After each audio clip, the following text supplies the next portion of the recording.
morning. Welcome. My name is John Amman. I'm President and CEO of the Westside Future Fund, and you're joining us for our 9th virtual Transform Westside Summit. So for this summit, and I'm very grateful to all that have worked hard to bring it together. You know, when we started our first virtual Transform Westside Summit, it was in response to COVID-19.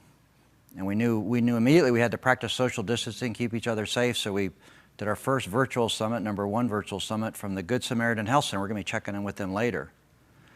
And we've done 8 more. And when we all started this, none of us knew how long the lockdown was going to continue. COVID-19, how would it spread, how we keep it safe, what would happen? Well, 3 months, down the road, it's still with us. Cases unfortunately are up, and there are lots of consequences that are occurring that we're going to talk about in this show. The triple threat of COVID. And what you see up on your screen is a slide that I recently presented to the board of directors of the Westside Future Fund. And what you can see in that slide, unfortunately, is that Fulton County cases are up, but they're even more up in 30314, which is the zip code that we're serving. You can also see that the unemployment rate in the state of Georgia and the unemployment rate in the city of Atlanta, but then we recently did a survey of households and multifamily properties owned by the Westside Future Fund. The unemployment rate due to COVID was 30% because many of the households work in the downtown hospitality industry, which is still, for the most part, shut down. And you can also see the academic gains that are being made in the Booker T. Washington cluster, right? And the most recent guidance from APS is that all the learning now will be online. So that's going to be hard for a lot of households on the west side. And you can see also, unfortunately, with joblessness up and cases up, that crime is also up. And major crime is up, murder is up. So we kind of think of it as a triple crisis. We have a health crisis, an unemployment crisis, and the violence. But we also want to bring you, especially to our viewers on the west side, all the resources, all the people working so hard during this crisis. So we have a lineup of folks coming to you live today on our live broadcast, folks you've heard from before. And right now I'm broadcasting to you live from the Russell Center for Innovation and Entrepreneurship. We continue to be grateful for our partnership. So I'm on Northside Drive. And for those of you that are joining for this virtual summit maybe for the first time, I also want to draw our attention to a bulletin which should be up on our website. If you pre-registered, you received it. And tell you a little bit about the Westside Future Fund, especially for our new viewers. Welcome. But as I said before, the host of this live broadcast is the Westside Future Fund, but we on behalf of a large collective effort, and it's a not-for-profit, and we have a great vision and mission statement, so we could bring up our vision and mission statement. Yeah, there it is. So as we reflect on how we help build a community Dr. King we're proud to call home. We draw inspiration from Dr. King and so many great civil rights leaders, some who have passed recently, John Lewis and C.T. Vivian. But Dr. King's last address that he bought with his wife was in 234 Sunset Avenue in Vine City. But you can see our mission and our values that we hold ourselves accountable to. And I got a great board of directors for those of you who wonder about that. And so you can see we got a diverse board of directors representing different segments of the city. We have people from the community on the board as well. Our current board chair is Dr. Beverly Tatum. And again, it's a volunteer board of directors, so thank you, volunteer board of directors. And recently, Dr. Tatum's book, Why All the Black Kids Eat Together in the Cafeteria, is a national bestseller right now, given the focus on social justice, so thank you. And also, we have a great team supporting the Westside Future Fund as well. So I want to thank you, our team. That's all the work behind getting engaged. And also, if you're watching our live broadcast, you've seen this before, while we're practicing social distancing, in this live broadcast, so no one's sitting near me right now. I have the mask off, but, our crew right now that's doing this has their masks on. But I'm far away from anyone given my mask is off. But we wanted to encourage all of us to stay engaged, to get engaged on our live channel so we could bring up that. But also, last time we did something that was really successful, we did a live broadcast during the show. So for this broadcast, we're doing that again, and we're gonna go to one of our properties, Villas at the Dome, and we have Benjamin there, our roving cam. Last time we did this with Craig Lucy, but there he is, Benjamin. Great to see you, man. This morning, man. Wow, that's just so cool, man. So we're live with you right now, right? This is not pre-taped? No, this is good and live, John. I'm here at the home base for the Home on the West Side program here at 515 Road Street, Villas at the Dome. And actually, I can show you better than I can tell you. There's a map back here in the back of the room if you just follow me here. So this is a map of the West Side. You see right here, this is the silhouette for the Mercedes-Benz Stadium. Right. Literally directly across the street. I can look outside and see the Mercedes sign. We're right here at Villas at the Dome. Not too far from us is the corridor, MLK corridor down here, a bit west of MLK. Right. And where you are now at the Russell Center, you're a bit further south on Northside Drive. So you're not far. It's a close proximity for sure. Well, as for our first time here, let's go back to that map. You can kind of show people English Avenue. You can kind of show, that. So English Avenue is pretty much this area here. You got Vine City a bit south of that. Yeah. Of course, SQ Heights. And everything is so clustered. And our live broadcast, all within those neighborhoods are some of our not-for-profit partners and others that we're working with. We're going to feature during this live broadcast. And so home on the West Side, you're in our home office, because one of the things we want to talk about later in the broadcast is, product coming online. That's a multifamily that we own, Westside Future Fund, 55 units, and we have other units that we're serving right now and bringing more online. But one thing we really want to lift up in the show is people going online to apply for our home on the West Side, which prioritizes people from the community to go into our high-quality rentals and also hopefully moving on to home ownership. So absolutely. And you said the key word, John, high quality. One of the things that I was super surprised and excited about when I started learning more about the Home on the West Side program was just how good of properties these are, talking from a design perspective. It's top-notch design, and that's one of the things that, Home on the West Side does not sleep on. It's not lost on these folks that, when we talk about affordability, all too often we get too used to affordable meaning lacking dignity. And that's something that I point to a lot on the social media posts, which is just because it's affordable doesn't mean that people have to lack dignity where they stay. So Home on the West Side, I'm telling you, some of the top designs that you'll see in the city right now. So it's definitely a good move. And that's right. And so our Home on the West Side, we have community retention guidelines, but we're excited because we don't discriminate based on income. Meaning under our guidelines, our best practice says that you should pay, more than 30% of your gross income or your cost burden is what they call it. So 30%, anyone has to pay a minimum of $200, but people just pay, and then the rest, if they can't afford the rest, we subsidize it thanks to our partnership with the city and others. So we'll talk more about it. And tell us how you're helping people get engaged. I know you're out there. Tell us about Red Clay a little bit and how you're lifting up. Yeah, well, I come by way of Red Clay Hill Communications. And actually, we just picked up Xavier Warner. You might know him from one of the previous Transform Westside Summits. Served by the Promise Center, Xavier. At the Promise Center. I think he just had a birthday, too. He just turned. He did. He's 24 years old now. Well, 24 years young. A nice Gen Z voice to add to the mix. So he's actually going to be helping us out with social media going forward. He's part of the Westside Future Fund team as well now. And as we talk about a new Westside Future, you're third generation. I know Red Clay is owned by Howard and his sister. So you love to lift up stories. You want to tell people how you can lift up stories and talk about. Well, yeah, you can tag us with hashtag Westside Future Fund on any other social media channels. Chances are, if you're having a conversation with Westside Future Fund on, say Instagram, Twitter, Facebook, chances are you'll be talking directly to me or Xavier or somebody else from our team. But we would love for you to get engaged. We really want to uplift the voices of the people of the West Side.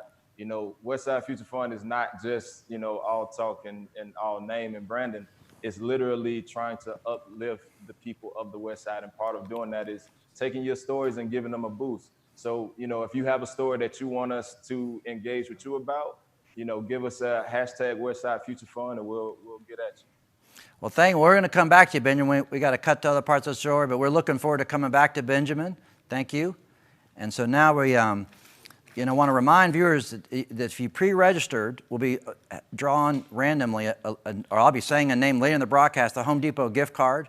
So we thank Home Depot for continuing to give the gift card. So I think you can register up to about 8 o'clock, and then we'll announce the name of the winner toward the end of the show. But thank you, Home Depot Foundation, for the gift card.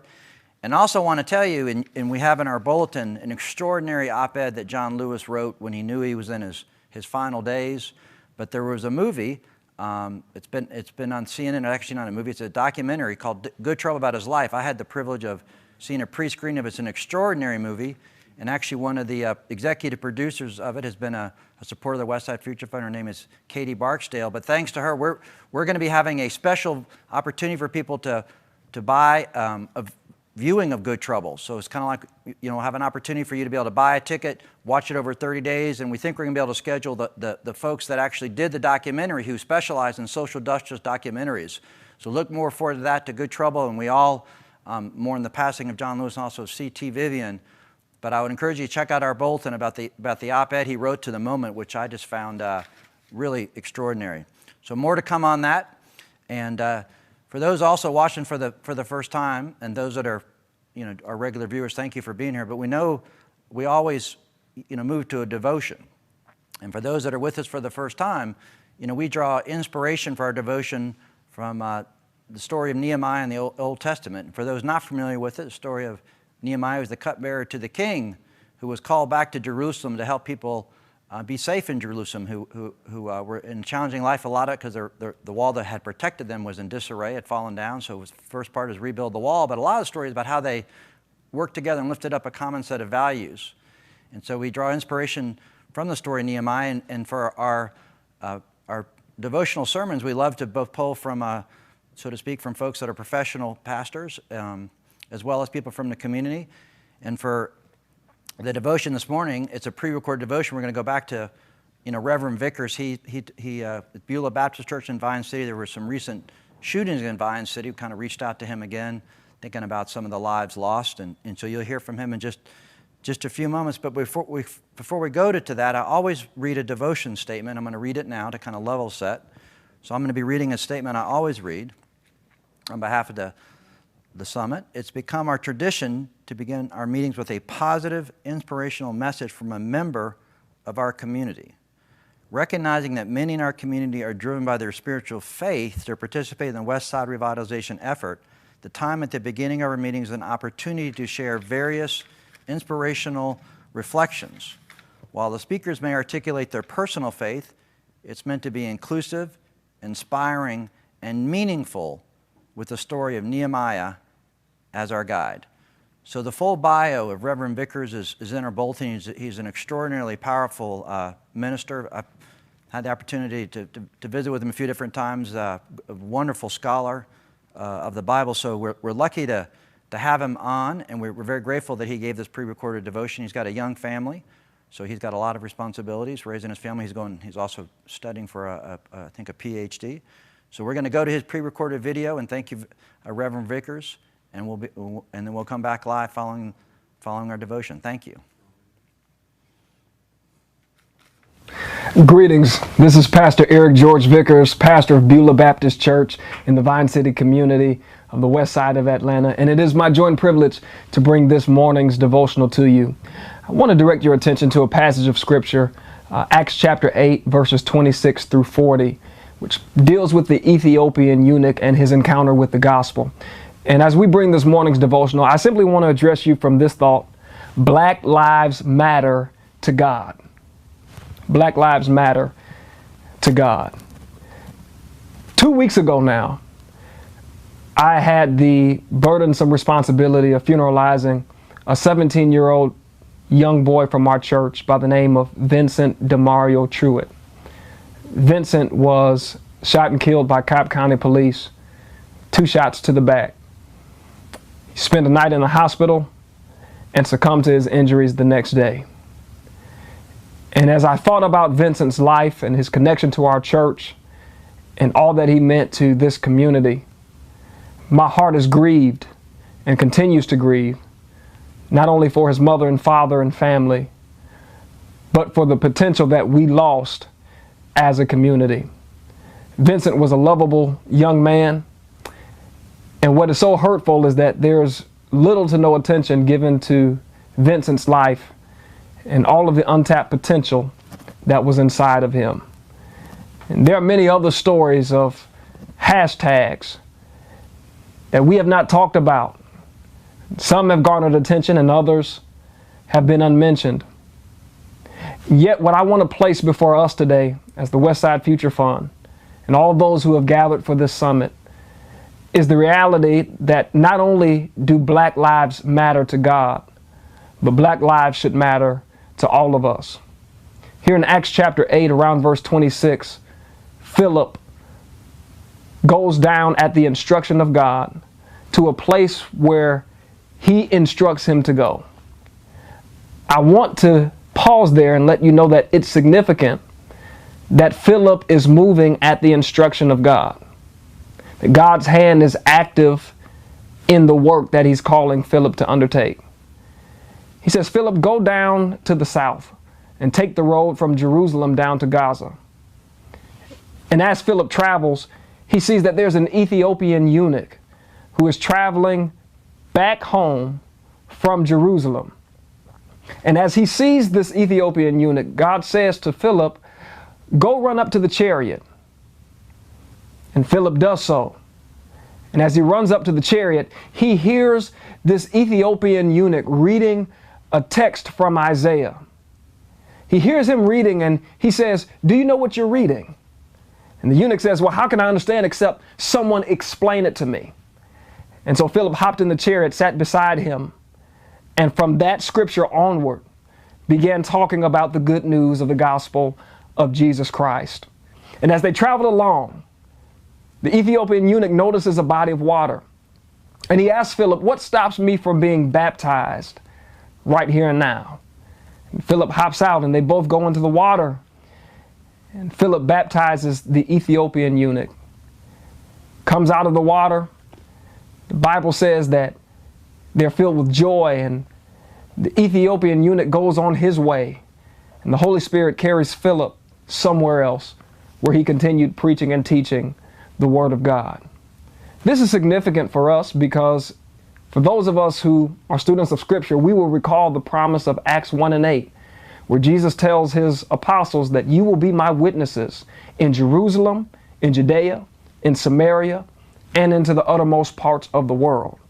And what we see here is that the gospel of Jesus Christ not only fulfills this promise, but it transcends boundaries and obstacles, creeds, colors, nationality, origin. There is nothing that can contain or stop the gospel of Jesus Christ from moving forward. And we see this in an illustrative and dramatic way here in Acts chapter 8, that it cannot be contained to the small region of Judea. It is literally going out into the world. And what's beautiful about this text is that Ethiopia was considered the uttermost part of the world. It was considered any place that was south of Egypt. And from Ethiopia, it was said that the most beautiful people resided there. They were dark in hue. They were known for wealth and opulence and wisdom. And here, this brother, this Ethiopian eunuch, who according to Jewish custom could not be a part of the fellowship of Jews or the family of God, decided to take it upon himself to go to Jerusalem to worship even as an outsider, never knowing that the gospel of Jesus Christ would meet him and draw him in, even though he was from far out and far away. The beauty of this brother, the wealth that he comes from. It's a beautiful lesson to all of those who are people of color who can identify with this. That we are not mere outsiders. That we are from a place of beauty, both outer and inner, of intelligence, of wisdom. And even though societal norms may try to keep us on the outside, whether it be through policy, through redlining, through gentrification, we have a God who says, despite what society says about you and despite the constructs that are created to keep you out, my love for you is designed to draw you in. And that's why I'm so motivated and so excited in talking to you this morning. Even but for a moment, just to remind you that whether you're black, brown, yellow, Euro, We all matter to God. And the gospel of Jesus Christ is not a whitewashed, sanitized gospel. It is a word of hope to those who are relegated to the margins of life, as a reminder that we have a God who loves us so much that there is no distance that He is not willing to travel to draw us in. I close with this. Last week, as I was praying and preparing to talk to you, I sat right here in this office, right behind me in this chair, as my son Eric Jr. was flipping through the channels. 4 years old, his favorite show is SpongeBob SquarePants on Nickelodeon. And he asked me to go to SpongeBob. And I surfed through the channels and I passed by Cartoon Network on my way to Nickelodeon.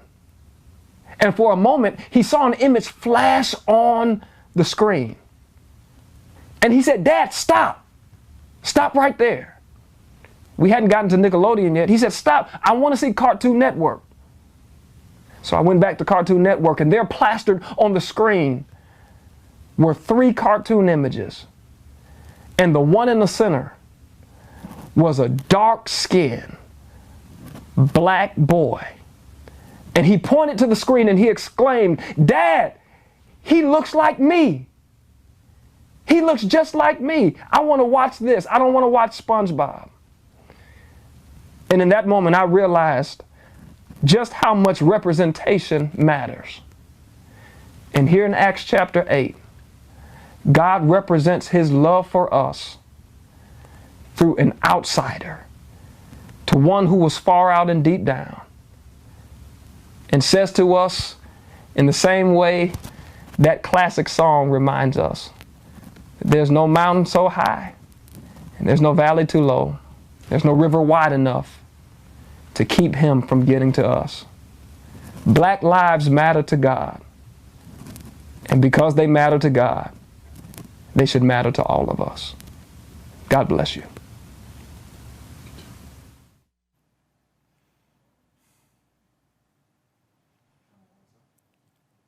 Reverend Vickers, if you're watching, thank you. That was such a powerful devotion. I'm just going to reflect for a moment on the devotion. I live on Sunset, a block down from Beulah Baptist Church. And I love in the devotion, it said, if we're all children of God, then God loves all of us. All lives matter. White lives, black lives, brown lives. All lives matter. All lives matter. And I unfortunately was recent shooting near my home. 2 youth gunned down, violence. And sometimes in the moment, because all lives do matter, all lives matter equally to God. I think that was said. But that lives that have less money, lives that have less power, maybe don't matter as much to others. That's the way sometimes it feels. So it's just giving me a new appreciation, because all lives do matter to God. All in God's eyes, in my own belief, all lives are equal and equally deserving of food and shelter and a decent life. And once I remember talking to one of the ministers on the Westside, trying to understand the nature of love thy neighbor. And in the New Testament, to explain love thy neighbor, Jesus tells the story of the Good Samaritan. For those that aren't familiar, the Samaritan was a reviled class at the time that Jesus told the story, a reviled class by the Jewish class, and Jesus was a Jew. So in the story of the Good Samaritan, the reviled class, the Jew who was beaten up on the side of the road had 2 other Jews pass by. And it was the Good Samaritan, the reviled class, that stopped and picked that brother up and took him to an inn and gave him a coin. The innkeeper coined, dressed his wounds, showed compassion, said, "I'll be back," and came back. So love thy neighbor. He loved someone that probably would have walked by him if he'd been in the ditch. So a powerful story, because it says it like the story that the minister told about the Ethiopian is we're all equal, at least in my own belief in the eyes of God. So thank you for that powerful devotion, Reverend Vickers, grateful for it. And also want to take a moment because he talked about lives lost to parents in his ministry, sounds senselessly, to police violence. And so let's just all take a moment with passing of John Lewis CTI. Unfortunately, I think too many of us know people who have passed recently, and let's just all take a moment. I want to ask everyone to take a moment, about 30 seconds or so, just to all bow our heads, forever people want to call on whatever higher power, just to mourn those that have passed.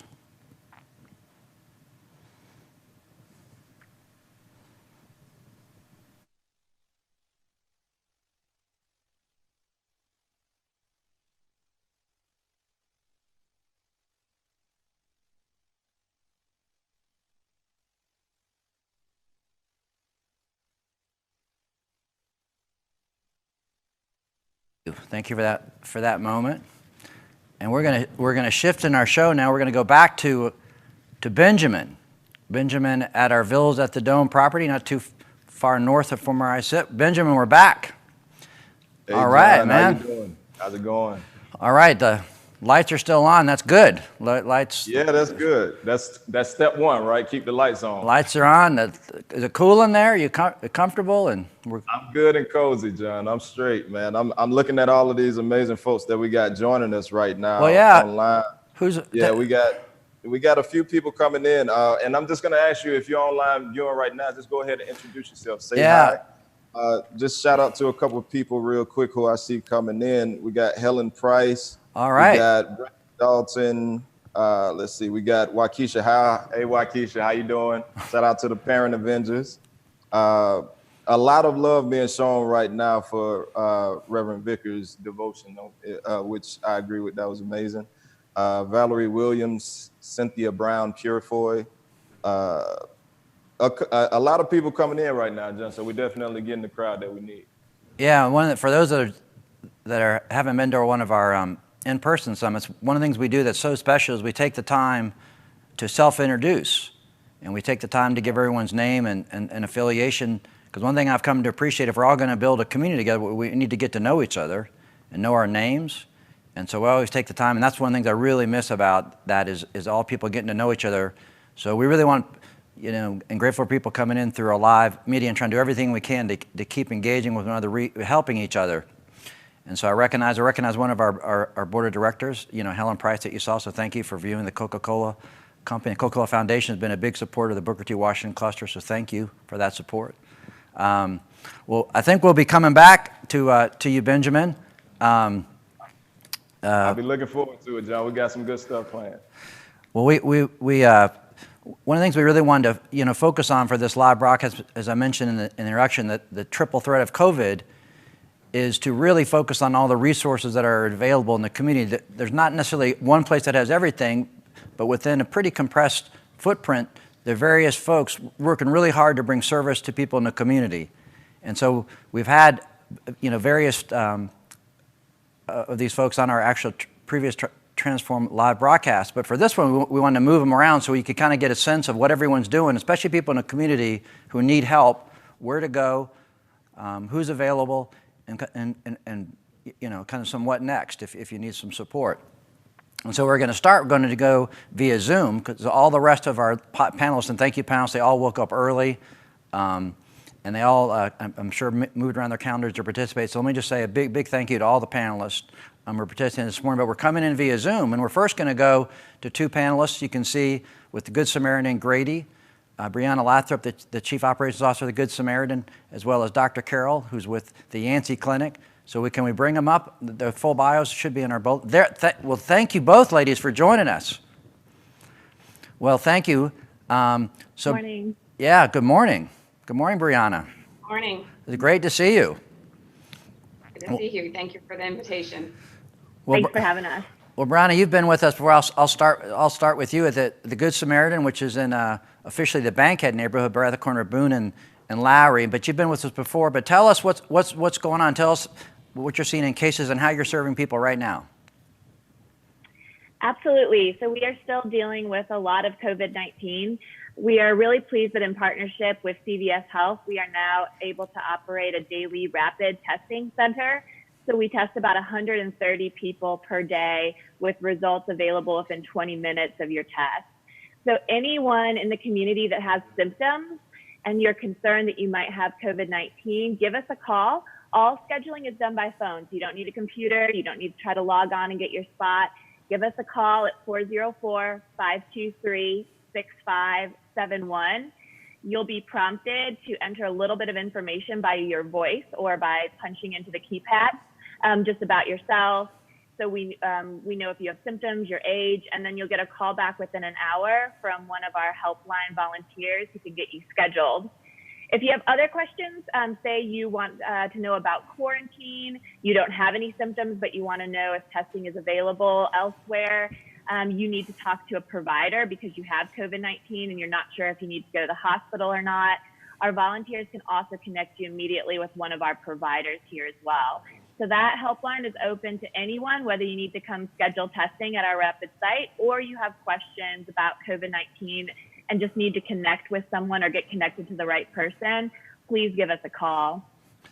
In addition, we do have providers here that are able to see anyone that does have COVID-19. As we know, there isn't a treatment, but we do talk to people about managing symptoms. We help listen to folks' lungs, check oxygen levels. So when people are concerned about their symptoms and not sure what the next right step is, we do have daily walk-in appointments available. So people can come up to the clinic. There's a triage center outside. They can let us know that they're here about COVID and they can get an assessment. That's amazing, and Dr. I'm about to come to you, but I heard something that sounded like a pretty fast turnaround. So if I go get a test for COVID-19, how long did you say until I hear about the results? Like, what was that number again? How long? 20 minutes. You'll actually wait on site in either our outdoor seating or in your car in the parking lot and get your results at that same time. So it's really scary because I'm sitting there wondering, I have it, I don't have it. Oh, I have it. Like you call me and say, I have it. What are you going to tell me to do next? And now I'm like, holy cow. Like what do you tell me to go do? Right. So you'll talk to a live CVS employee who will give you kind of a rundown on what's recommended in terms of self-care and quarantine. And then if you feel like you're in trouble, like you're not sure if you're breathing okay, then you have the option to actually come into the clinic. We have a designated, isolated area, and we can get folks assessed. We can take a listen to your lungs, we can check your oxygen level, and we can help you make a good decision about what you need to do next. Well, one of the things I've learned is sometimes people are scared to get tested because they're scared of what's going to happen if you test positive. So you just heard. And Dr. Carroll, tell us, because I know the Yancey Clinic does such fantastic work, not too actually far away from Good Samaritan. But thank you for joining our broadcast, Dr. Carroll, and tell us what's happening at the Yancey Clinic. Yes, thank you so much for having me. So we at our system we're one of the first in this region to do our own testing. So all of our off-campus sites, as well as our hospital sites, do testing for COVID-19. At our Yancey site, we do have a drive-through testing that is by appointment. And so for more information on this, patients can call 404-616-4000. They can also go to gradyhealth.org. We also have innovated with telemedicine. So we offer video visits for our patients as well as telephone visits to promote social distancing. We can do a lot of treatment over the phone. We can do a lot of treatment by video. If patients do need to come in for face-to-face visits and physical exam, our Yancey Clinic does have x-ray and laboratory services if people need further workup. So our system really has been working hard in all of our locations around the city to promote timely access to the best care available. People escalate. Obviously, our hospital does state-of-the-art care, is really on the forefront of all of the COVID-19 inpatient treatment. So we have now launched even remote patient monitoring programs where patients who leave the hospital or the emergency room and are still quite ill can go home with monitors to check their oxygen levels. So we're very excited about that.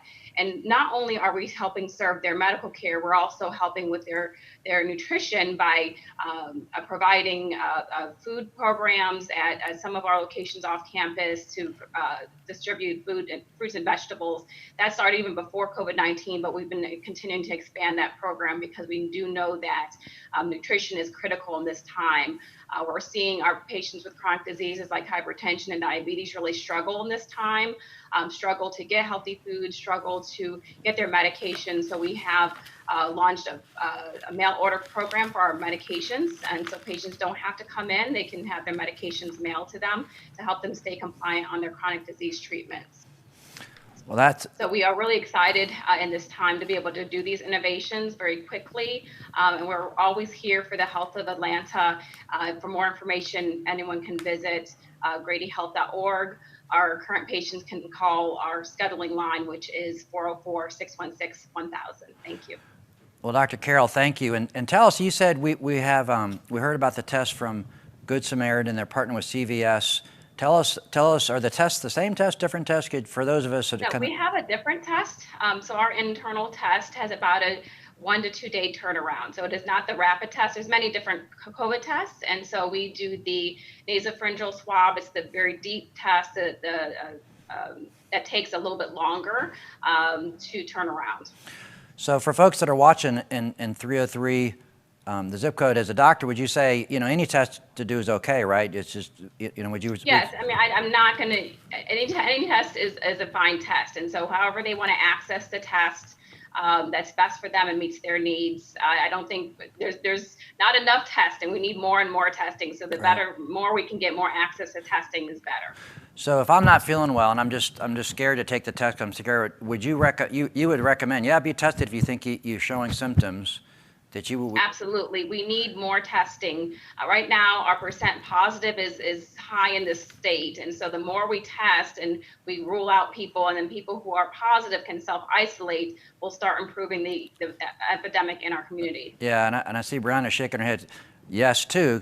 Because if I get tested, one thing is really important, because, the doctor, and you said treatment's getting better and better, that even if people test positive, there's so much care now available for people to make sure they get through it. Is that right, Dr. Carroll? Yeah, so we're in a different place than we were in March. Especially for the inpatient arena, we do have treatments now, IV treatments for people who are getting worse. And so it's really critical that people are tested. And if they're positive, they monitor themselves very carefully. And if they start really feeling worse, that they come to the hospitals. All the hospitals in the area are equipped to give the new treatments that have shown some effectiveness.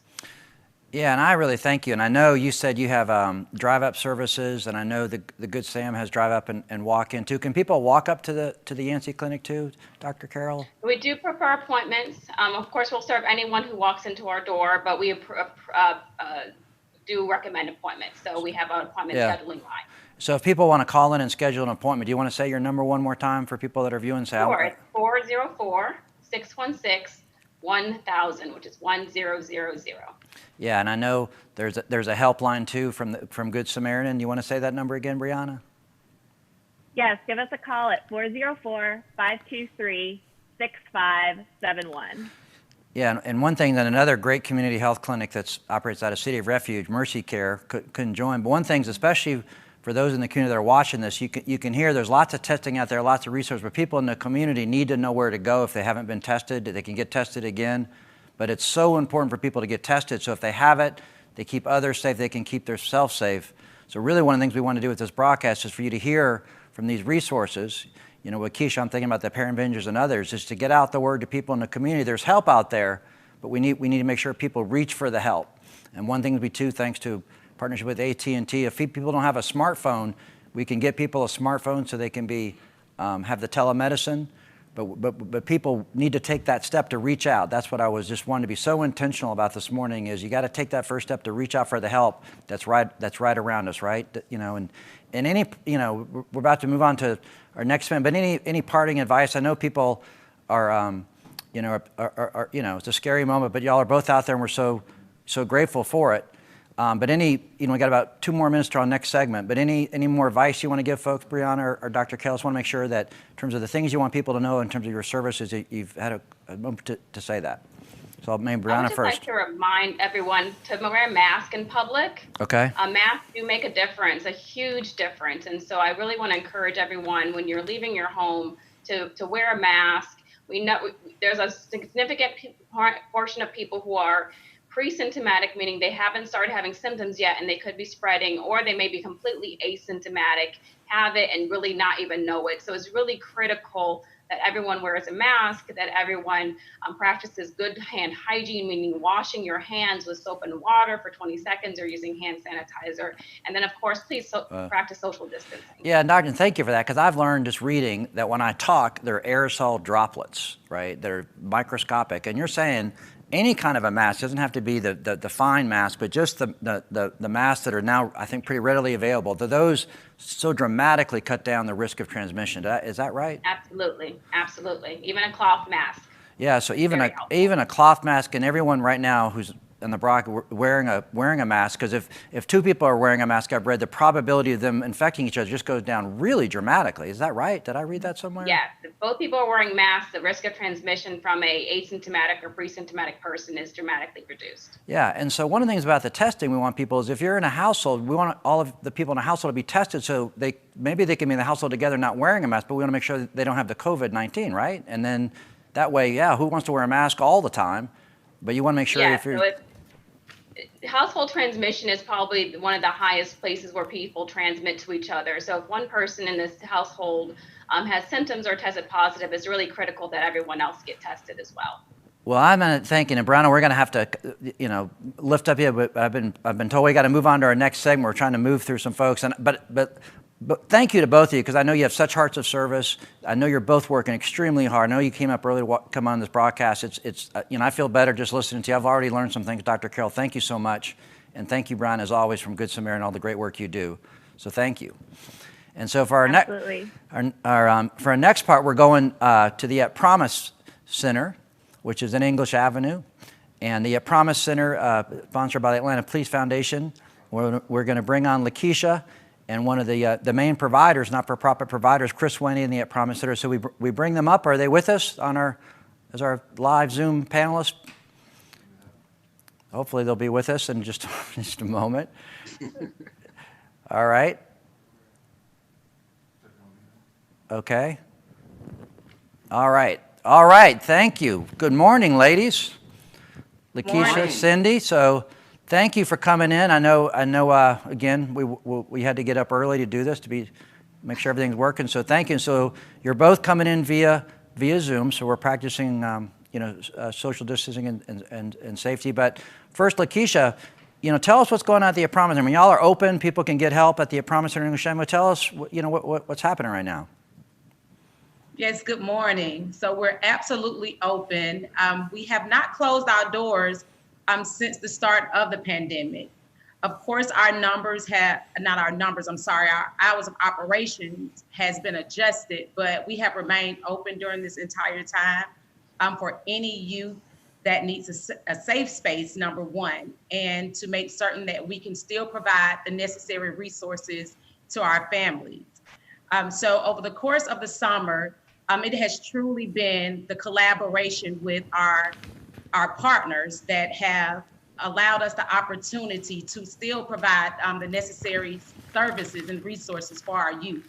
We provided virtual programming the entire summer, so anything from character leadership development to STEM programming, music, technology, computer classes, as well as our GED programming and workforce fundamentals. So still making certain that our youth have the opportunity to find jobs during these difficult times or provide the training that they need for when they do get employment.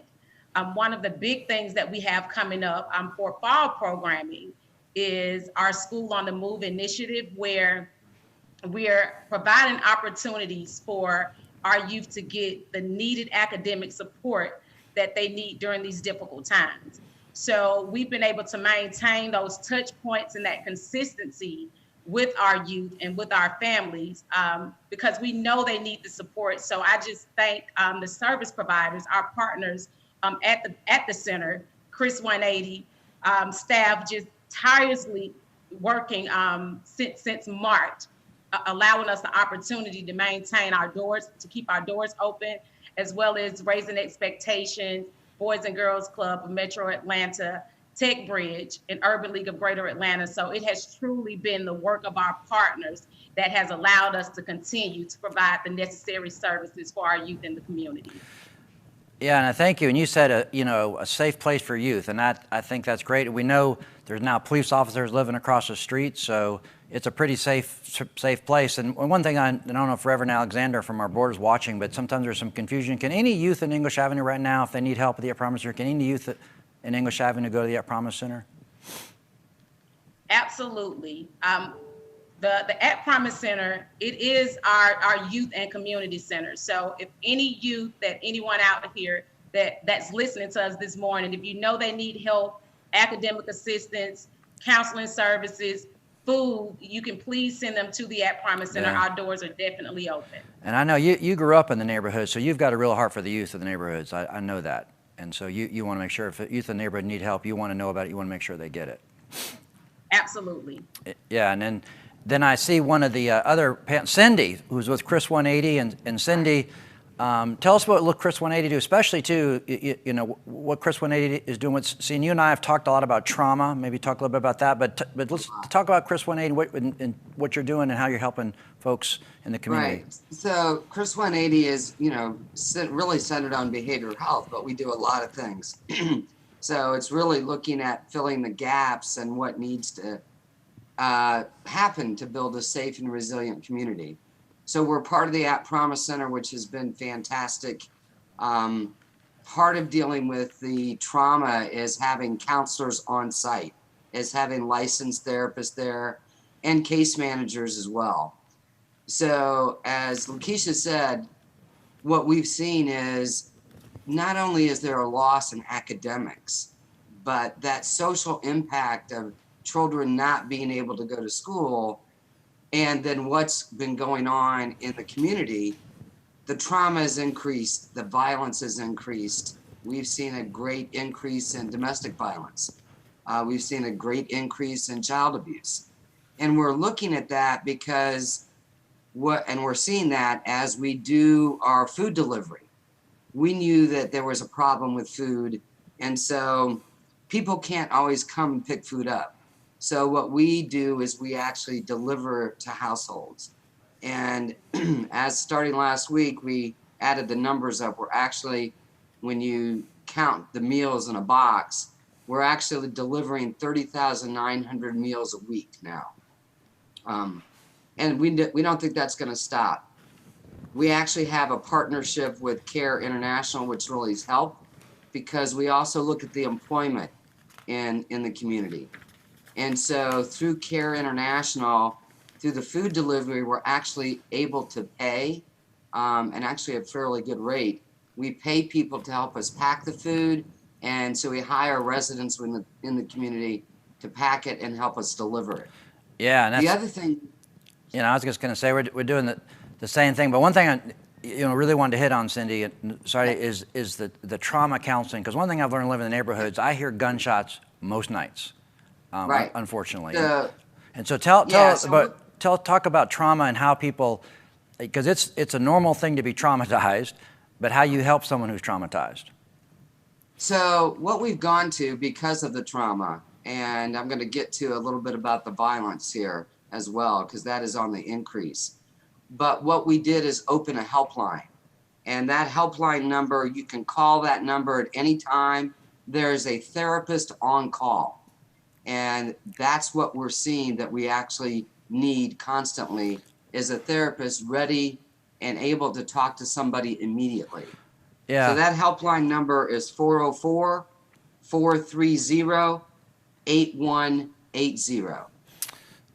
Yeah. So that's something that's gone on. The other thing that we've seen, and we've talked a lot at the At Promise Center, is we have quite a few young adults that have seen people get shot that actually have been shot themselves. Right.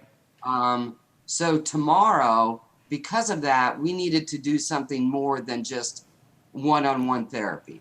That Right. helps with the trauma that somebody's experienced, but they also need to be involved in a support group. Right. So tomorrow morning at the At Promise Center at 11 o'clock, we're having a support group, and it's called Healing Circles.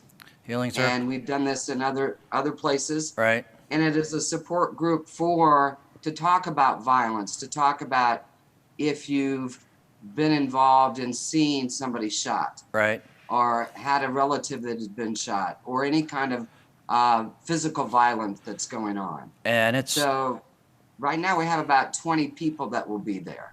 Yeah, and I was going to try to get by because unfortunately I've feeling living that sport happened what happened near me, and one thing I want to convey to folks that are watching is who haven't done it, processing the trauma is so important, And so the Yeah. support out there, and I know, Lakeisha, you're out there at the Promise Center. And I know we're also talking too that a lot of the things are happening at night. So making sure that youth who are traumatized and scared at night have a number to call. Because unfortunately, as you said, I've learned, domestic violence is up. Things are going. But you're both out there. So Lakeisha, you're out there. Do folks have a number, youth who are watching, or parents who the Promise, and they want to get out to you? Do you want to tell folks what to call? Yes, if you want to get your youth involved, or you need anything, any wraparound services to be a part of our program, or to get any of those resources, you can reach us at 470-346-2693.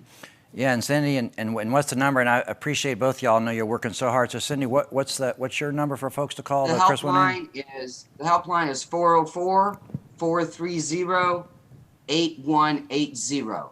And you can call anytime, and we'll connect you to other services that you might need. But there is a therapist on call to talk to. Yeah, and the only other thing I wanted to add, John, is that At Promise is a safe place, but it does have hours. Right. So I think with the violence increasing, we need to consider looking at, can we have a 24-hour safe place somewhere? Right. Yeah, I know we've been talking about that. We're going to come back to that, just for kids to go be safe, maybe talk to someone and get through the night, right, and get to the next day. Well, ladies, we got to keep on moving. We're doing, kind of the Zoom around of folks today, and again, I want to thank you. I know you both woke up early to do this, and you're always an inspiration from your hard work and your hearts. So thank you to you both for all that you do for serving your community. Thank you.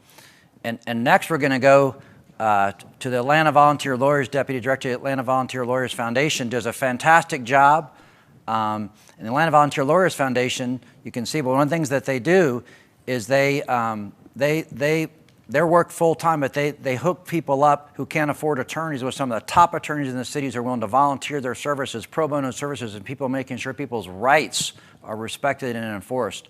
So Michael Lucas, they have a great program they operate out of the House Innovation Academy called Stand By Your Neighbor, where they ensure folks who are maybe facing illegal evictions or not to code, they can come. But Michael, we want to talk to you because one of the things that Atlanta Volunteer Lawyers is doing right now, and I'm just so really appreciative of, is all these evictions are up, right? And so Michael, you might talk about what Atlanta Volunteer Lawyers Foundation is trying to do, because a lot of folks, we know in our 303 and 4, probably unemployment due to COVID is over 30%. People have no savings. They can't pay the rent.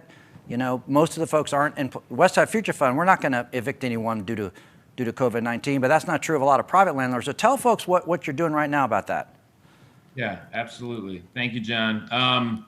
These are unprecedented times. Overall, AVLF quickly pivoted to make all of our services and weekend legal clinics, whether downtown or in the community, all virtual and mobile.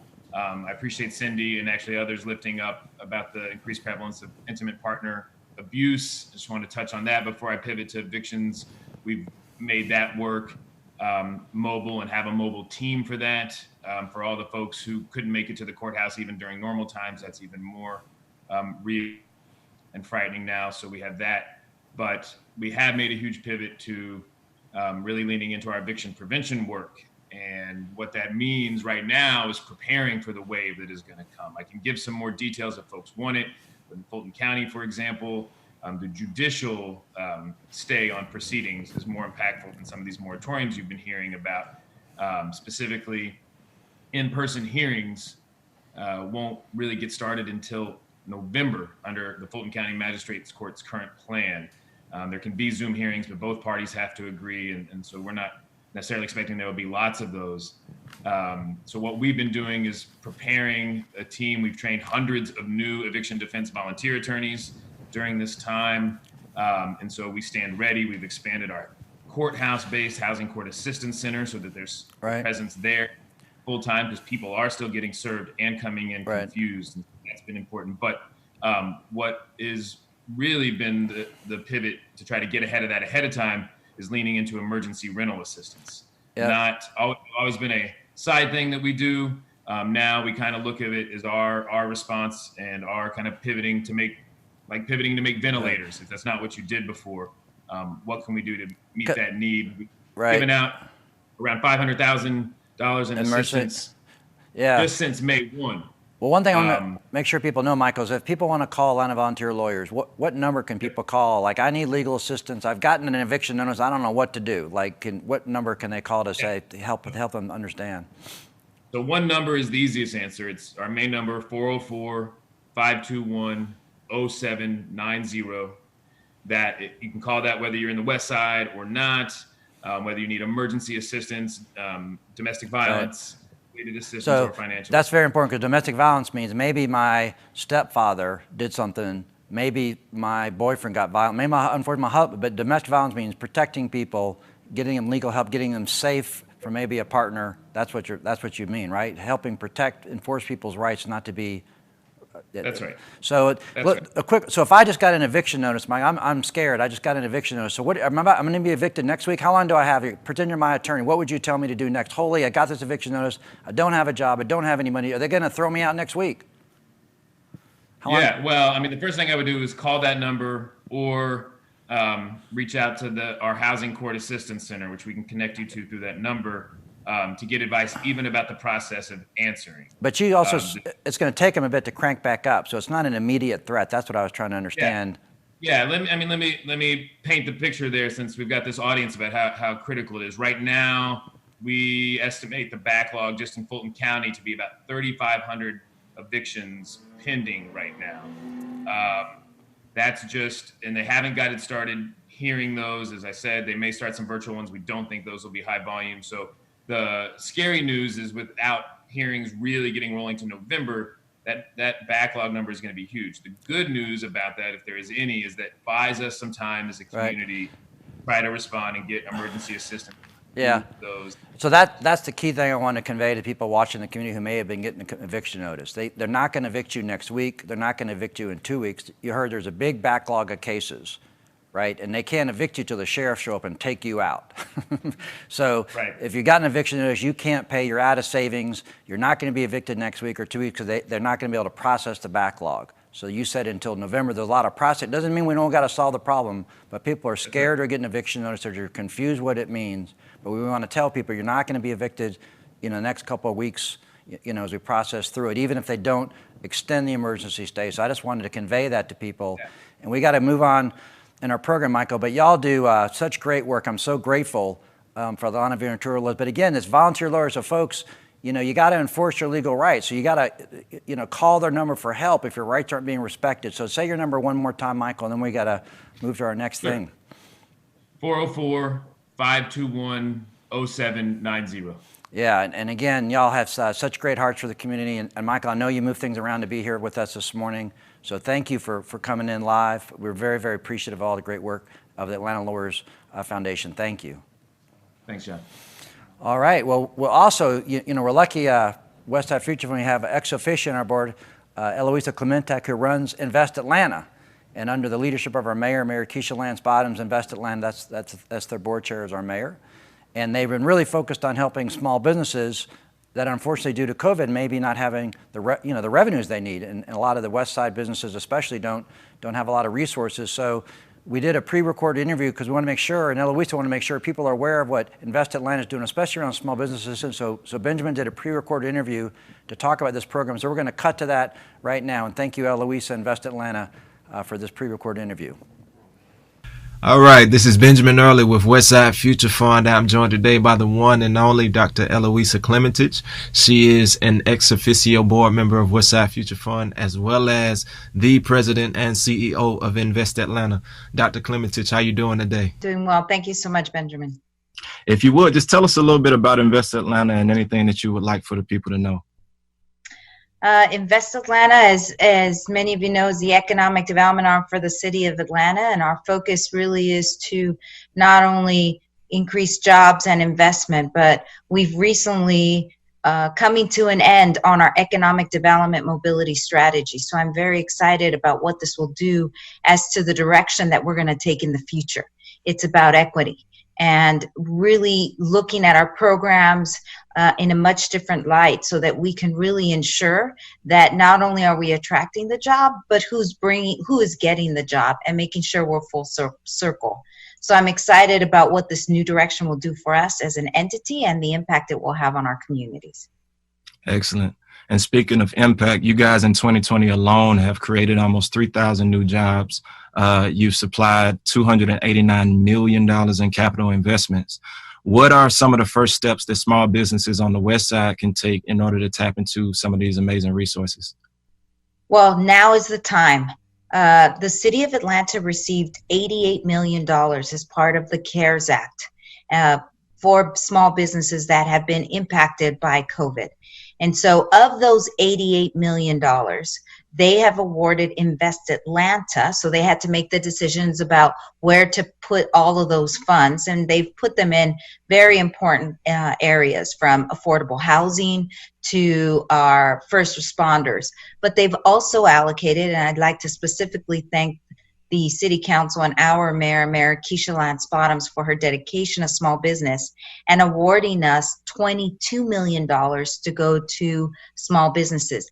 We have never in our history have had $22 million to get out to our small businesses. So right now, on August 10th through the 31st, we are going to open up applications for our Resurgence Grant. And that grant will provide small businesses, all small businesses in the city, an opportunity to apply and compete for $50,000. And the way it'll be broken up is $40,000 will be a direct cash infusion to the business, and $10,000 will be provided for technical assistance. I will tell you that the funds can be used for anything that the businesses needs to do to prepare for post-COVID. So you can't use the funds for payroll, you can't use the funds for rent. But if you are a small business and you now have to buy plexiglass, that would count. Or let's say you're a restaurant and you have to actually change your booths so you can comply to CDC guidelines with social distancing. Those expenses would apply. And so for more detail, I know it's very quick, but for more detail, I'd invite you to attend August 12th at 6 o'clock. We will be having and hosting a session where we're going to walk through what exactly we need, who qualifies, when should I expect to hear back. All of your questions will be addressed. And if you can't make that date, visit our website. It has all of the other dates that I know that there's at least 3 or 4 more sessions that we're having. I say the best thing to do, please, is always visit our website. That's a first step. If not, call us, text, or you could chat with us. We have now a chat function. We've never had that before. So we have a chat function now. All of those means, again, call, email, chat, any of that will be available. And it's interesting, and I just, Benjamin, if I can, for the Resurgence program, just so you see how Invest Atlanta is really trying to make ourselves accessible, is the application deadline, and I'm going to get this in one more time, Benjamin, is August 10th through August 31st. That weekend, the 29th and the 30th, so Saturday and Sunday, typically Invest Atlanta offices are closed. We will have our customer service representatives available so that if you have any questions about the application before you apply, we will be accessible from 9 to 5 on Saturday and Sunday. All right. Dr. Eloisa Klementich, thank you so much for joining us. We appreciate you. I appreciate your time. All right. And see you August 12th at 6 p.m. I will. I'll see you on our Zoom call. All right. Take care. Thank you, sir. All right. Yeah. Thank you, Eloisa. Wow, that was a lot of resources about to come available to small business, and we'll make sure to get that information out through our social media and through our website. But you heard Eloisa, the dedication that they have to ensuring small businesses receive that federal support. So we'll make sure, but you have to apply. So we want to make sure people apply the resources they need. You heard Eloisa say they're going to stay open extra long, make sure people can meet the deadlines if it's confusing to fill out the application deadlines. We're going to now go back to Benjamin, who did the pre-recorded interview. We're going to go back to Benjamin at Vickers at the Dome. So Benjamin, you're still with us? Can you hear me? I can hear you, but we'll bring you up. I think we're about to bring you back up on the Zoom. There we. All right. Whew. That was a worry there for a second, but now you're back. Right. And who you got with you? I got Miss Kathleen St. Germain right here at the Home on the West Side office. We're going to be speaking with her a bit shortly. But first, I wanted to cue up a video that we had with Jaron Abadanya. He is are part of the real estate team at Westside Future Fund. We had him out at a couple of the properties for Home on the West Side that'll be coming online soon. So let's show that video first. The Westside Future Fund's Home on the West Side program is part of a larger objective that we call community retention. To us, that means keeping current residents in place to the extent they want to remain in the neighborhoods by offering resources and opportunities that allow them to continue to thrive. So Home on the West Side really represents a firm commitment to preserving the community, both in its physical character and its social vibrancy. And we do this through prioritizing West Side connected households with our affordable rental units and future homeownership opportunities, and also through our very successful anti-displacement tax fund program, which offers tax relief for legacy homeowners. The work that Home on the West Side entails is just as much about preserving the physical character of these neighborhoods as it is increasing the availability of affordable rental and homeownership opportunities. So for us, we really proactively seek out buildings such as 395 Yancey Brawley to showcase the redemptive value of many of these existing buildings in the neighborhoods. And doubly important for us is developing within clusters to show broader, greater impact within the neighborhoods and in close proximity to resources such as Rodney Cook Park, Katherine Johnson Memorial Park, Hollis Innovation Academy, which is just about a quarter mile south of where we're standing right now, and the great work that's going on at Westside Works. What we look for in a Home on the West Side household is the extent to which they are connected to the West Side.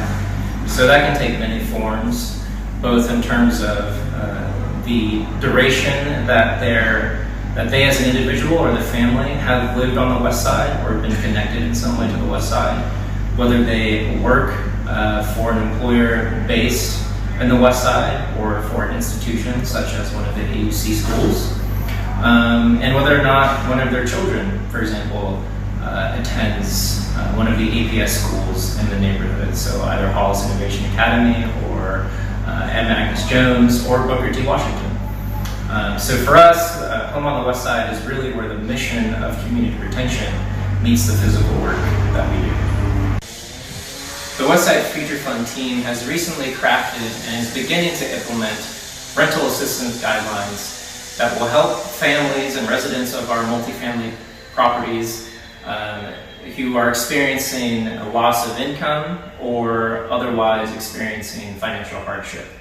And so the Westside Future Fund is committing to paying for a portion of their rent for a certain period of time.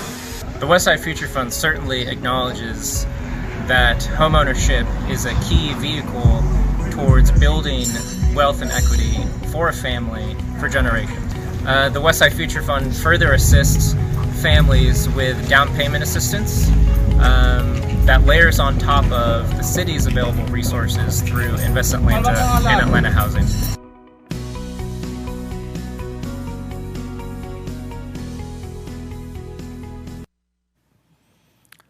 All right, well, thank you. And we appreciate that. And we want to make sure people, as we're bringing our product online, we need people to apply.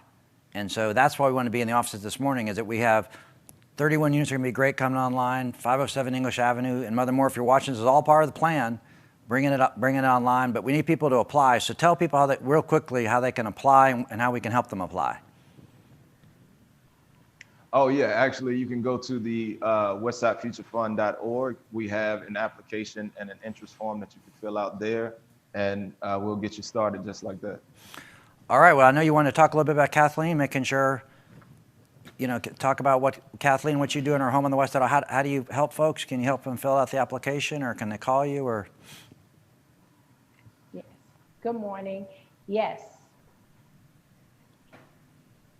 Kathleen, just talk a little bit about the process for actually applying for Home on the West Side. What do applicants have to look forward to? What are some of the requirements for getting into the program? Well, once they've applied, they're able to submit all the documentation, and they'll be receiving emails from us. in order to let them know where they're at in the process. And if anyone needs assistance, they're more than welcome to call us at 470-377-1696.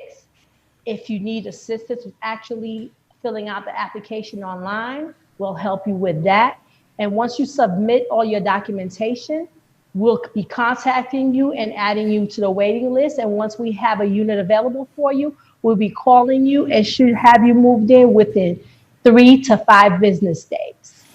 Awesome. So if you could talk a bit now about the demand that you see for home on the West Side, as far as, you know, addressing the rise in homelessness, the rise in, you know, just urgent situations that people find themselves in. How much demand is there right now for it? There's a lot of demand. Again, because of the COVID virus, a lot of people has lost their jobs.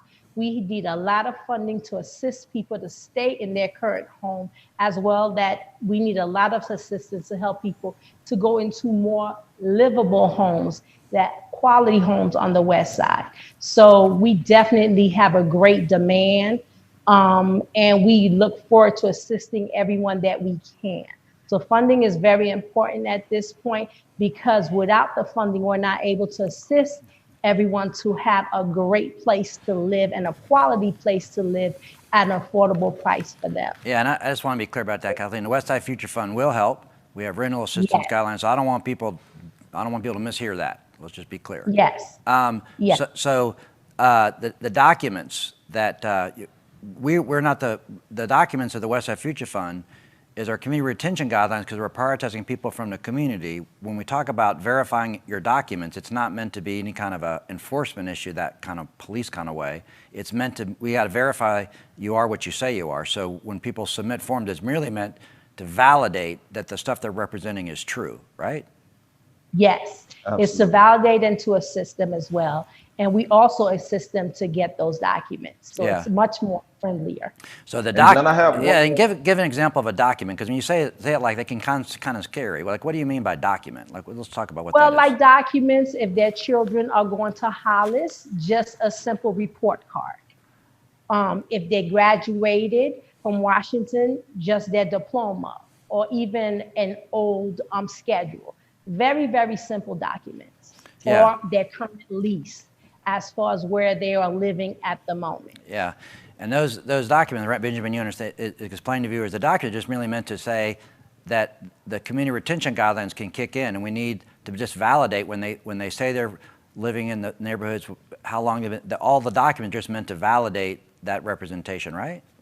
Absolutely. Yes. Yeah, I mean, because as Kathleen can attest to, you know, the big point of, you know, community retention is community retention, making sure that the people who we're targeting, the people who are natives of these neighborhoods, can afford to stay in. And I actually have one more question for Kathleen here, which is, you know, if you could talk a little bit about some of the different services that we offer through Home on the West Side to ensure that once people get into a new home, that they're able to sustain it and, you know, work their way toward home ownership. Well, we have partnered up with Underrise to help home ownership. And once you've gone to that program, you will also be assisted with down payment assistance. So our goal is for you to come from renter and giving you a path to home ownership on the West Side. Well, and that's a great segue. And I'm getting the Keep It Moving John Almond signal from our production team. And the On the Rise Financial Center is a not-for-profit that provides, you know, free financial coaching, help people with down payment assistance to, as Jaron indicated in the video broadcast, you know, build home equity and own a home. But I also want to convey, and I know that big map behind you, Benjamin, that once you're at Villas at the Dome, we want people to be able to help build better lives. So you can walk to Westside Works for job training at Purse Scholars or construction industry. You can walk to the On the Rise. If you children are at Hollis, you can walk to Hollis, the brand new, beautiful YMCA doing early learning. You can walk there. You can, you know, so a lot of the assets we're talking about in this broadcast are all kind of walkable or bikeable, and Villas at the Dome right in Vine City. But that's a big part, that no one entity does everything, but it's all kind of clustered around. I often think about the images of a golf course, you know, golf holes, and they're meant to restore and deliver economic mobility, you know, to some of the place-based inequities, unfortunately, that have been around a long time on the West Side. So thank you both, because we want folks and viewers that are watching that we need to get you to apply for Home on the West Side. We're bringing more product online. We got other partners we're working with to bring more product online. We can't move fast enough given COVID's accelerating things, but we want you to know about it, and they're there to help you apply and really make it as easy as possible. So thank y'all, and we're gonna now go to, I think, Leonard Adams, the president and CEO of Quest, and I have great admiration for Leonard, kind of a social, real entrepreneur, because he really is the founder of Quest. He had a vision to serve the community, especially veterans. So he started Quest as a not-for-profit. He started on his work on Rock Street in Vine City when folks weren't paying attention to the West Side like they are today, and he got a whole lot done. And we're so grateful you come in our live broadcast. Leonard's also my occasional biking buddy, but I know you recently had some surgery, so I hope you're feeling okay this morning. But thank you for coming in our live broadcast. I know you're coming in from your home. I think you're going to have a new home soon. I know in Vine City. We're excited about that. But tell folks what Quest is doing right now, and that on the rise, the Quest Impact Center is going to come online. So tell folks what's going on. Hey, good morning. Thank you, John, for having us. Having me and all the other panelists that's been here, it's been great. Just got 5 things to say really quickly to update. For COVID, Quest established the COVID task force internally. We were able to partner with Vine City Civic Association and the English Avenue Neighborhood Association and community residents to get PPEs out to the community residents. That was masks, shields, and sanitizing, and also signs about staying safe, washing your hands, so on and so forth.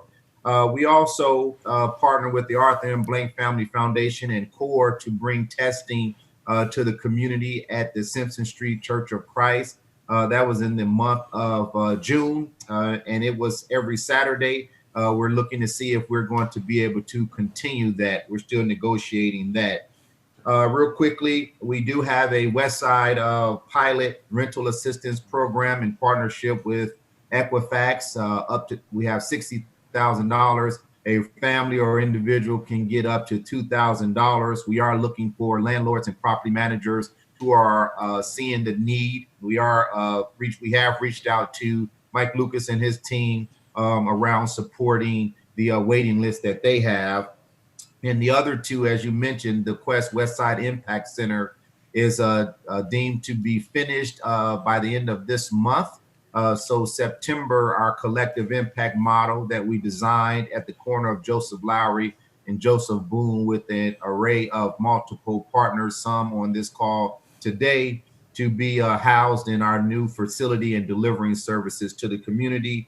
But most importantly, John, I'll end on this, is housing for vulnerable populations. It's just being a highlight put on the disparities in housing that was already there. And now due to COVID, it's very clear that there's a population out here that is totally being unserved with affordable and quality and safe housing. So we're working with Atlanta Housing Authority, Good Samaritan, Partners for Home, and Westside Future Fund with bringing into a new model called our Health and Housing model that will be housing for persons that are in need, but a health clinic attached to the site as well. So we're excited about that and just hope that community don't have that NIMBYism around vulnerable populations being housed in the community.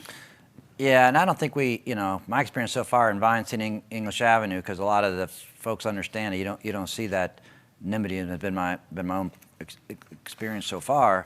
But tell folks what number so Quest does a great job. You prioritize, you have wraparound supportive service. You do something called supportive housing, which is really important. But if folks want to call Quest, what number can people call for help from Quest and all your great services? Well, thank you, John. You can call 678-705-5318. Yeah, and I know you got a team that works really hard, and and I know your whole team has such a heart for service on the West Side, especially I know you serve the historic West Side neighborhoods. You're also serving in Grove Park. You take a special care of veterans. I know that's a special place for you to making sure veterans who have served. You really lean into that as well. So thank you. But tell us, so that the Quest Westside Impact Center will be open soon, and I'm getting the wrap up soon. But we want to make sure people know. But that's kind of near a village at the Dome property. So in the west The Quest Westside Impact Center, the On the Rise Financial Center will be on the ground floor. The dollar store will be back. But by November, people will be able to walk. It's going to be such a beautiful facility. Y'all's offices are going to be in there. But when's that opening date? Because that's something to be really excited about, because it'll be such a resource for the community that people can get to. So tell us again when that's coming online. Yes, it should be finished this by the end of the 30th of this month. We're looking for an October opening. And I just want to let the viewers understand that, we designed this facility as an open, flexible space that we were going to be engaging multiple peoples in multiple settings. And with COVID, we are having to revisit, our delivery system in this building. So October is probably when we will be able to open it up, but it will look a little bit different than our traditional way of doing grand openings and opening a facility. Well, there you are. So you're on the forefront, making sure that when you open your facility, it's safe for the residents you're serving. So thank you for getting ahead of that. That'll be an example for folks to say we can still serve in these communities. We can be smart about how we serve and do all the right things and keep people safe, but also ensure people as best we can mitigate the impacts of this COVID-19, all the things with it. And also, so I want to say thank you, Leonard.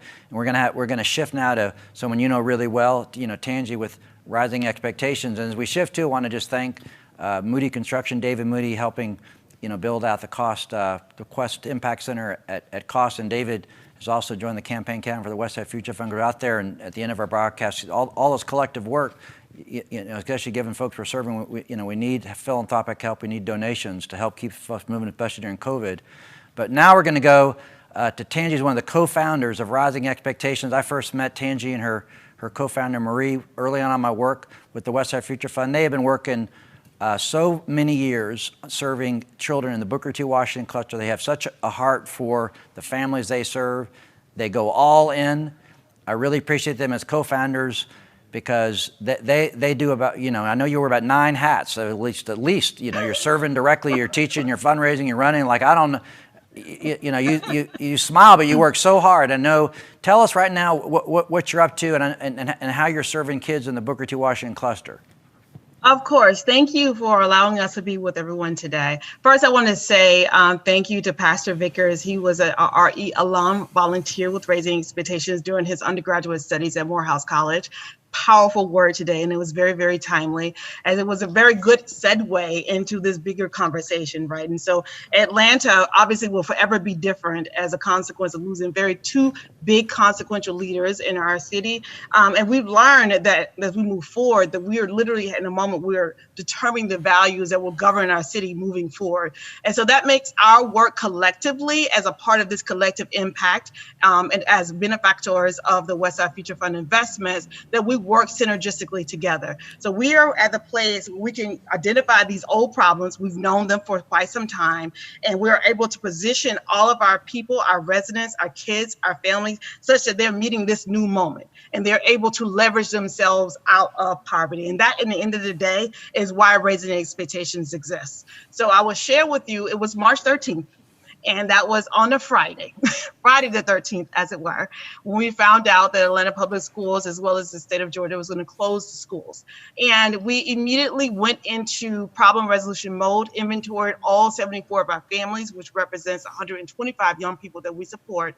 And what we found is there are 3 big bucket areas that our families needed support. One was education via digital literacy. The other one was through financial security. And the third being food security. So I would say, as a byproduct of being a partner, as a part of Westside Future Fund, is that we leaned in on everyone that's preceded me in this conversation, whether it's At Promise, through our partnership at the At Promise Center on the West Side, with food, supporting our young people specifically in the middle and high school space.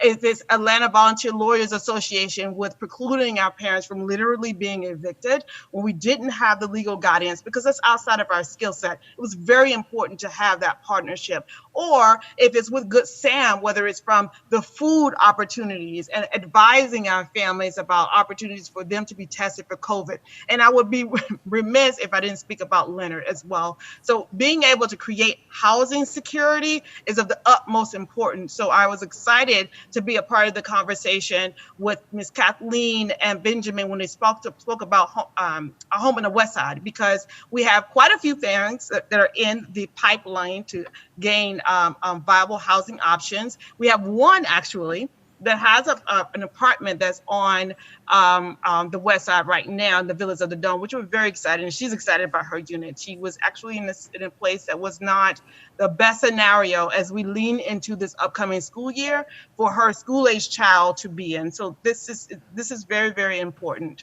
And so for us, what we did as a consequence of COVID was to transition our in-person programs. But this is our 25th year of service. This upcoming school year is our 25th year of service, which I'm always 25th year. Don't tell anybody. But you don't. I'm always amazed. It's like, you know, because I think I look my years. I don't know. I don't. Sometimes I really don't believe you. It's amazing.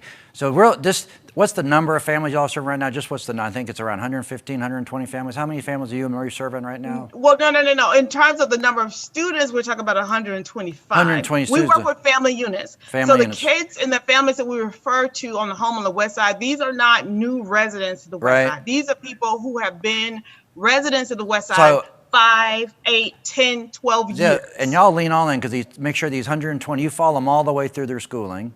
Absolutely. We recruit in third grade and they stay with us as they matriculate to middle and high. You help them with after school work. You help them get to all the things that are needed, you know, because sometimes family, you know, if it's a single mother working full time, it's hard. So you wrap around, you get them all the way through the Booker T. Washington cluster.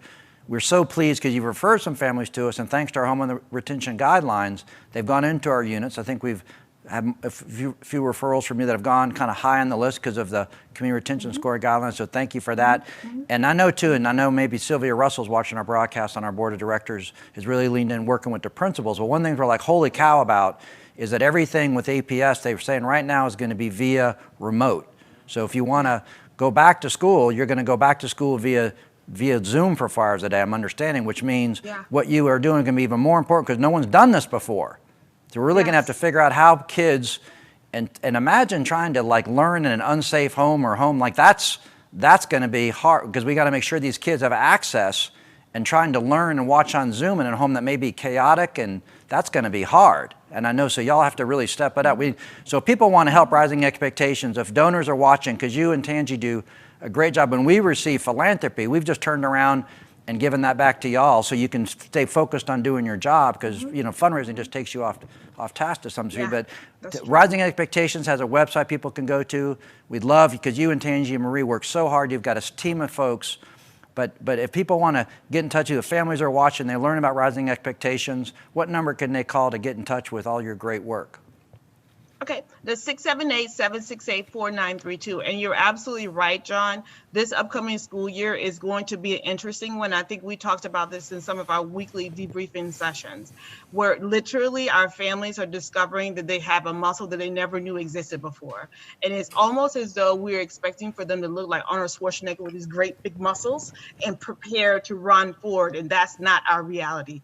It is going to require that we link arms with one another in order for our kids to survive this transition and to mitigate as much loss as we possibly can. So you're absolutely right. And we've been working with Ms. Russell to figure out how we can be a support in that effort. Yeah, no, thank you. And I know we're going to actually shift to do questions. Sometimes the viewers, if you see me look away, I'm actually looking at the television at Tangi, so during the question and answer, so I'm trying to look back at the camera. I've been reminded to keep looking back at the camera, so I'm looking at you, the viewer.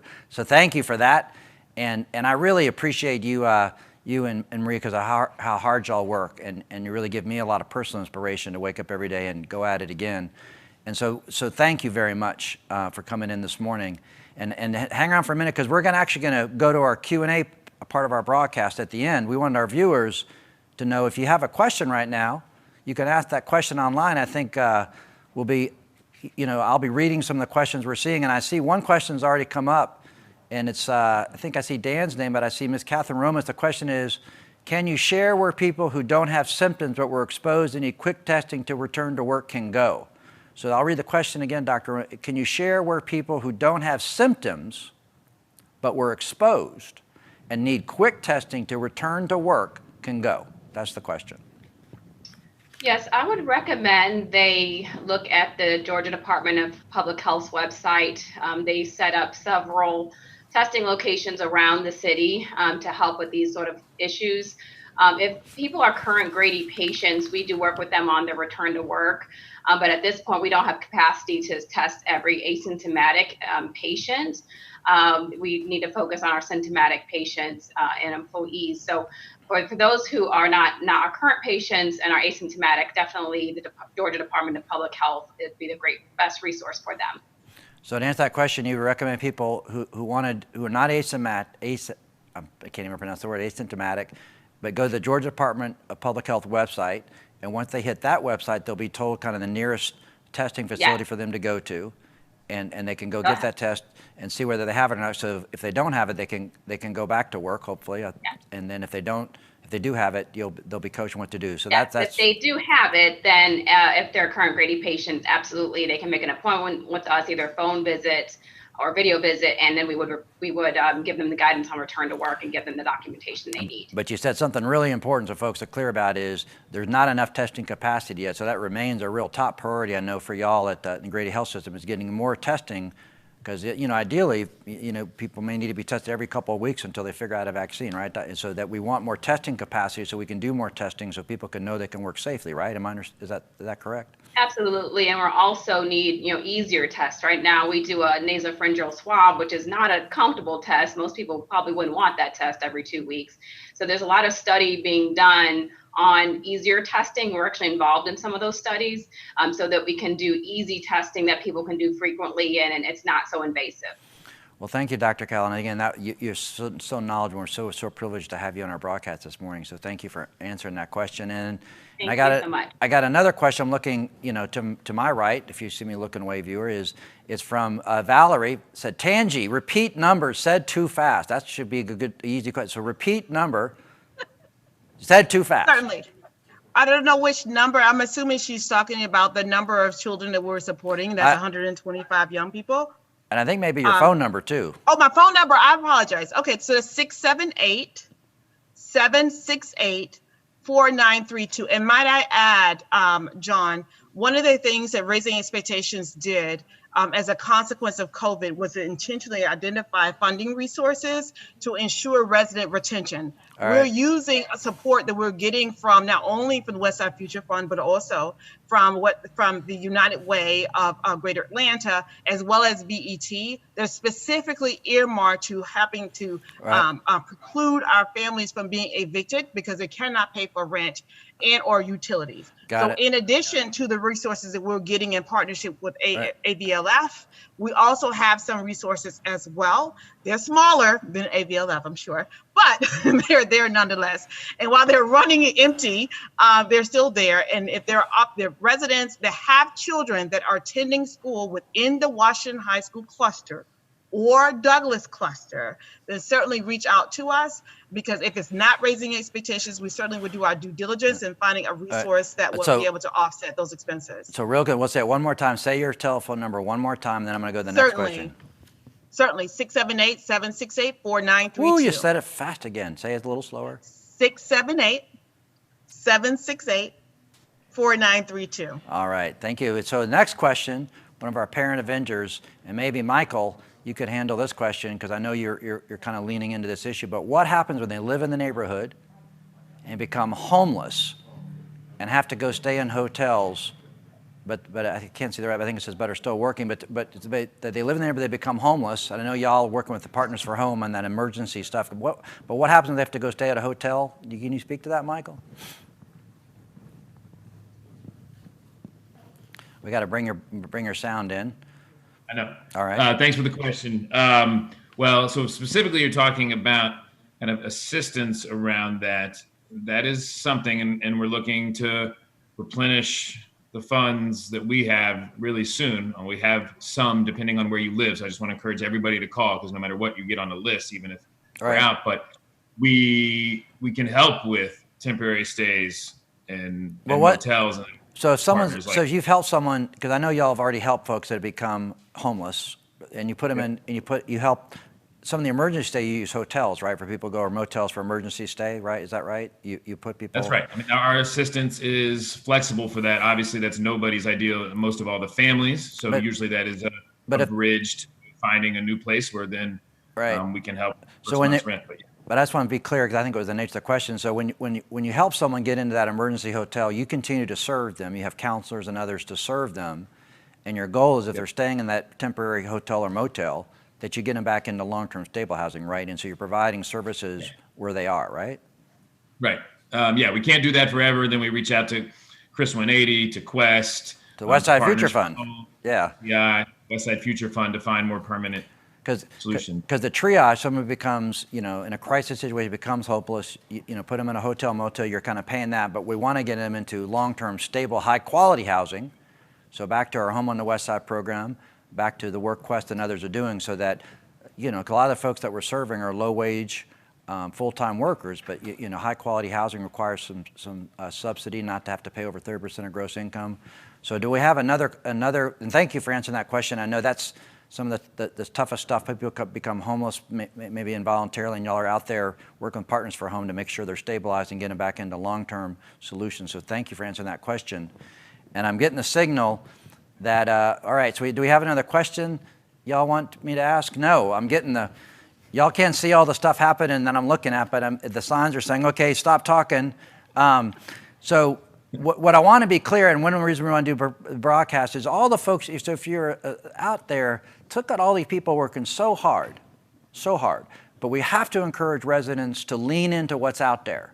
Because I walk around when I go running, when I go biking, see people get the word out. There are numbers to call, there are places to go, there's help out there, but we got to encourage people to take the help, to get the help, right? So that's one of the things I really want to do with this broadcast this morning is, it's not perfect yet, there's a lot of more work to do, but let's just all lean in together, and I'm always inspired by all the folks working so hard on behalf of their community in the West Side. And so now the Home Depot gift card winner is going to be announced, and so we have a moment. Yeah, I'm I'm being coached, so thank you.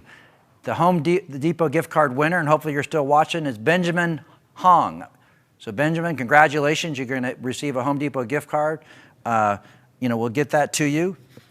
And thank you again, the Home Depot Foundation, who's also a big investor in the Home on the West Side program. The Home Depot Foundation really is leaning to ensure that Home on the West Side program, along with some of other Atlanta's leading corporations, provide that high-quality housing you heard about from Jaron.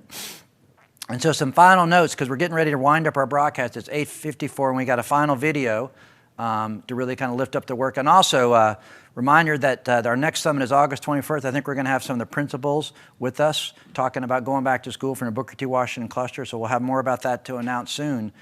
And as a final point, so this for those that are watching that maybe have the capacity to give at whatever level is give, all this collective work takes resources, because we're serving in communities that are very overwhelmingly Black and overwhelmingly low income because of low wages and other issues. So the help is so needed to keep all this work going and help people build better lives and build a better future. And I often think about my own home on Sunset, because I take a lot of inspiration from the heroes of the West Side. Dr. Martin Luther King, his wife Coretta, but so many other great heroes. And there was recently some gun violence on my street where 2 youth died. It really hit my heart pretty hard.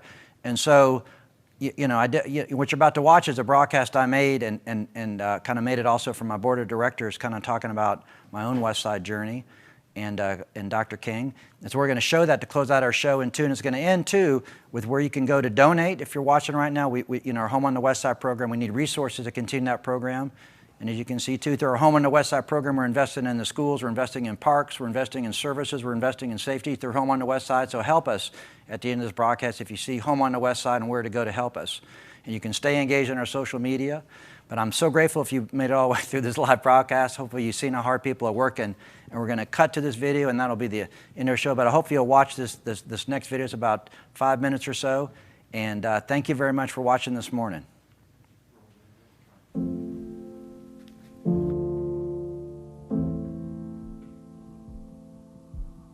Hey, this is John Ahman, and I want to take you for walks that I normally do. We're all working together to build a community that Dr. King would be proud to call home. You know, imagine like what that would look like. I often think to myself, what would Dr. King might think as he walked the streets on the West Side? What he might think as he left his own home and just walked down the street?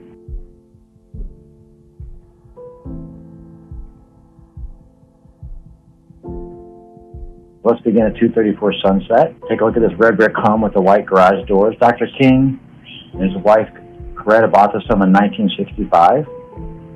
Today, if Dr. King and Scott King were still with us, they'd be in their 90s. Maybe they'd be on their front porch. I'm certain they would be grieving the recent loss of C.T. Vivian and John Lewis, their friends and colleagues.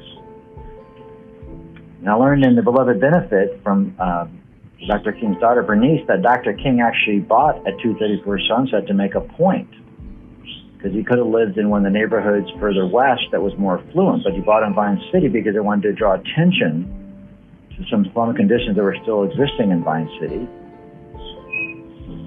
And so imagine he's taking this walk right now. He's looking left, he's looking right. You know, what would he be saying? What would he be thinking? This is what he would be seeing. This is the west side of Atlanta as we head south toward the Atlanta Youth Center campuses. This is the 200 Sunset, or multifamily, right next to the Neighborhood Union Health Center. You know, we're looking south on Sunset now as we're walking down Sunset. And to the right, Dr. King would look to his right and he would see the Neighborhood Union Health Center. He would see it closed. And my house is across the street from the Neighborhood Union Health Center. It's the one in green. And you can still see, now as you're looking, and Dr. King would be seeing this if he were to walk down the street from his home, the memorial where the two youth were shot and killed. We're continuing to follow breaking news out of Northwest Atlanta. 4 people shot. 2 of the young men were killed. Police responding to a person shot call around 2:30 this morning along Sunset Avenue. And for me, and I'm sure it would be for him, it's a hard moment to see this. And actually, recently I saw Tom Hawk, who was Dr. King's driver, when he drove by, asked him what Dr. King might do. And he said, well, he would first pray. He would pray for those we have lost in violence. So let's take a moment to reflect and pause. So many lives have been lost recently, senselessly, to violence and to COVID-19.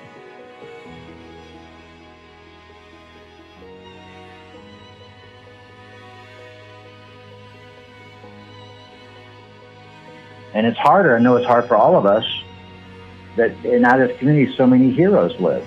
Heroes working together so that this West Side Atlanta, this country, this world would be better.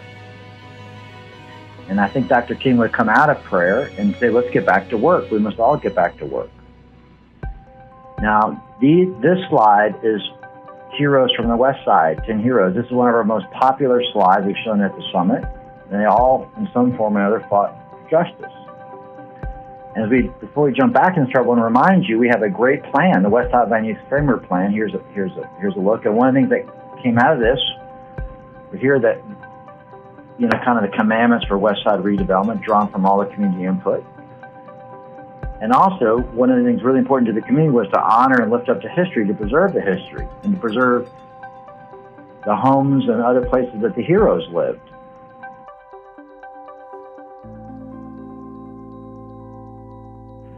Many of these heroes are named in the book, and you can read their bios and read about their input, both men and women. But let's get back on the road. Next to 234 Sunset is Dr. King. Old home is 220 Sunset. And thanks to cooperation from the King Center, Westside Future Fund was able to buy that home, and we're now in the process of renovating it so we could be leasing it out to hopefully graduate students and young professors at AUC centers, maybe inspired by the legacy of who lived next door. This is where the King Center was started. Just down the road, if Dr. King were to kind of keep on walking down Sunset, he would see Gracetown Hamilton's home, which is across from the Herndon Mansion. But she was the first American woman elected to the Georgia General Assembly and executive director of the Atlanta Urban League. And now you can see I'm facing the Herndon Mansion. Alfonso Herndon was Atlanta's first black millionaire who founded Atlanta Life. And you can see he would have been looking out at the time on the downtown. I often imagine he must have felt so much pride to do what he did, despite everything being designed against him. You see the new YMCA, which is terrific. This new YMCA is now serving the Hollis Innovation Academy by doing that early learning near the Mercedes-Benz Stadium. Now as we continue to walk, you'll see the Phyllis Wheatley building owned by the YWCA. We're now walking west on MLK Drive. You know, as Dr. King was walking, he would see more. This is Gaines Hall. It was built in 1869 as North Hall, one of Atlanta University's first building that was nearly lost to a fire in 2015. This is video from 2015 showing flames on the roof of the old Gaines Hall, which was also vacant. Recently, thanks to cooperation between the city and the leadership of the mayor and Eloisa with Invest Atlanta and others, that this is now being fixed up and under renovation with the fences up. But back to one of the heroes in those pictures was W.E. Du Bois, who had the first PhD from Harvard as an African American. First African American to earn his doctorate at Harvard and one of the founders of the NAACP in 1909. And so I often think that we really stand on top of a mountain, and the heroes had built so much that we can now stand on as we launch forward in our work. That completes our tour for now as we all lean in to make the Westside truly a place Dr. King will be proud to call home. And please go to our website, westsidefuturefund.org, and get engaged with us. Watch our Transform Westside Summits, volunteer to help us deliver food, and also donate. We need to raise funds to keep people in their homes during this COVID emergency, deliver food and shelter. So please help us make this place a better place to live, work, and play.